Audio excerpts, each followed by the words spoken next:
বাবার কবরের পাশে বসে আছে 3 বছরের শিশু। অনেক দিন হয়ে গেল বাড়িতে আসছে না বাবা, তাই চকলেটও জোটেনি তার। অন্যদের বাবা আছে, তাদের বাবা কোলে নিয়ে আদর করে, দোকানে নিয়ে যায়। বাবাকে নিতে এসেছে সেও, বাবার সাথে দোকানে যাবে। চিপস, চকলেট, জুস কিনে দিবে বাবা।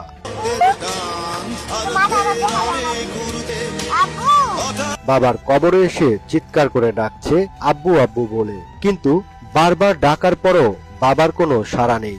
বাবা হয়তো শুনতে পাচ্ছে না, তাই মাথার কাছে এসে আবারও ডাকছে এতিম এই শিশুটি।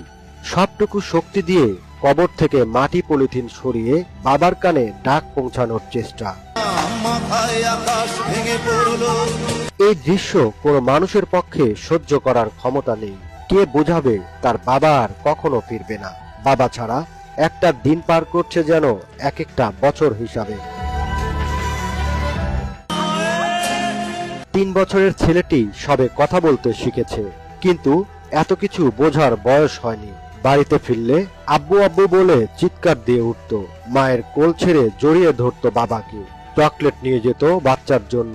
কিন্তু অনেক দিন ধরে বাবা আসছে না, চকলেটও আনছেন না। শিশুটির চোখে রাজ্যের জিজ্ঞাসা। কেউ জিজ্ঞেস করলেই বলে বাবা শহরে, আবার বলে বাবা মরে গেছে, আবার আসবে আব্বু। তাকে সান্ত্বনা দেওয়ার ভাষা নেই কারো। প্রিয় দর্শক, ছোট বয়সে আমরা না বুঝে বাবা মাকে ভালোবাসি, কিন্তু যখন বড় হই, বিয়ে করি, সন্তানের বাবা হই, তখন জেনে শুনেই তাদেরকে অবজ্ঞা করি। কেউ কেউ তাদের বৃদ্ধাশ্রম পর্যন্ত পাঠিয়ে দেই। এটাই হচ্ছে বাস্তবতা।